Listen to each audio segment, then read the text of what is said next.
नमस्कार प्रेक्षकांनो. आजच्या तुझ्या सोबतीने मालिकेचा भाग खूपच वेगळा, भावनिक आणि मनाला भिडवणारा ठरलेला आहे. आजचा भाग बघताना प्रेक्षकांच्या मनात एकच प्रश्न सतत होता. खरंच नुपूर ही 300 लोकांचं जेवण बनवू शकेल का? आजच्या भागाची सुरुवात मल्हारच्या प्रतीक्षेने होते. तो अजूनही त्या डबेवाले मुलीची वाट पाहत असतो. पण तायडीला मात्र हा निर्णय अजिबात पटत नाही. तिच्या मते मल्हार फार मोठी चूक करत आहे. ती त्याला सतत समजावण्याचा प्रयत्न करत असते की इतक्या मोठ्या इव्हेंटसाठी एखाद्या प्रोफेशनल शेफची गरज असते. ती डबे बनवणारी मुलगी हा भार कसा काय पेलवणार आहे, हे सतत तिच्या मनात चालू असतं. पण मल्हार मात्र आपल्या निर्णयावर ठाम राहतो. त्याचा त्या मुलीवर पूर्ण विश्वास असतो. जरी ती अजून समोर आलेली नसली तरीसुद्धा ती वापस डब्बा घेण्यासाठी येणारच आहे, हे त्याला पूर्ण खात्री असते.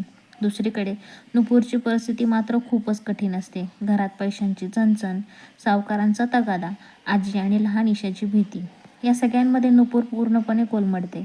मदतीसाठी तिने अनेकांना फोन केलेले आहेत, पण कोणीही तिला मदतीला तयार होत नाही. अशाच गोंधळात तिचा डबा चुकून इव्हेंटच्या ठिकाणी राहिलेला आहे हे तिच्या लक्षात येतं आणि ती तो डबा घ्यायला इकडे धाव घेते. इव्हेंटच्या ठिकाणी पोहोचल्यावर नुपूरचा आणि मल्हारचा पहिला खरा सामना होतो. मल्हार तिला डबेवाली म्हणून हाक मारतो, पण नुपूर त्याच्याकडे लक्षच देत नाही. घाईत तिचा पाय अडखळतो आणि त्या क्षणी मल्हार तिचा हात धरतो. दोघांवर फुलांचा वर्षाव होतो आणि काही सेकंदासाठी जणू खेळच थांबतो. हा क्षण मालिकेतला सगळ्यात सुंदर आणि खास क्षण ठरतो. याच नंतर दोघांमध्ये झालेल्या संवादातून मल्हारला कळतं की ज्या डब्याची तो इतक्या दिवसांपासून चव घेत होता तो डब्बा नुपूरचाच आहे. जेव्हा मल्हार तिच्या हातचं जेवण टेस्ट करतो तेव्हा त्याला त्याच्या आईची आठवण येते. त्या चवीत फक्त पदार्थ नसतो, तर प्रेम, मेहनत आणि आपुलकी असते.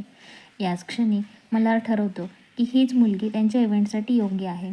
नुपूरला शेफ म्हणून काम देण्याचा निर्णय घेतला जातो. पण नुपूरही आपली अट स्पष्ट करते. जेवण ती तिच्या पद्धतीनेच करणार. किचन म्हणजे देवघर आहे. इथे आदर हवा आणि नियम तिचे असणार. मल्हारला हे सगळं नवीन असतं, पण तरीही त्याला नुपूरचं म्हणणं पडतं. पण खरी अडचण इथेच सुरू होते. 300 लोकांचं जेवण, मोठं किचन, अनेक मदतनीस, वेळेचं प्रेशर, या सगळ्यामुळे नुपूर घाबरते. आयुष्यात कधीच एवढ्या मोठ्या प्रकरणावर तिने काम केलेलं नसतं. एक क्षण असा येतो की तिला वाटतं हे मला जमणारच नाही. ती धावत मल्हारकडे जाते, पण काही सांगायच्या आधीच मल्हार तिला धीर देतो. आजच्या भागात तायडीचा संशय अजून वाढलेला दिसतो. तिला अजूनही वाटतं की नुपूर हा निर्णय चुकीचा घेत आहे आणि हा इव्हेंट फसणारच आहे. पण दुसरीकडे मल्हारचा विश्वास अजून मजबूत होताना दिसतो. आजचा भाग इथेच थांबतो, पण प्रेक्षकांच्या मनात अनेक प्रश्न सोडून जातो. नुपूर खरंच 300 लोकांचं जेवण वेळेत बनवू शकेल का? तायडीला ती तिच्या कामातून उत्तर देईल का? आणि मल्हार आणि नुपूर यांच्यात नवीन सुरुवात किंवा नवीन नात्याला काही सुरुवात होईल का? नात्यांमधले काही बदल पाहायला मिळणार आहेत का? हे आपल्याला कळेल पुढच्या भागामध्ये.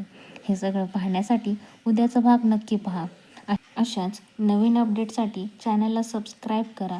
तुमचं मत कमेंटमध्ये नक्की कळवा. लाईक करा, कमेंट करा आणि सबस्क्राईब करा. तुम्ही तुमच्या आयुष्यातला जो काही अनमोल वेळ आहे तो देऊन तुम्ही हा व्हिडिओ पाहिलात, त्यासाठी मी तुमची मनापासून आभारी आहे. चला तर मग भेटूया पुढच्या भागामध्ये.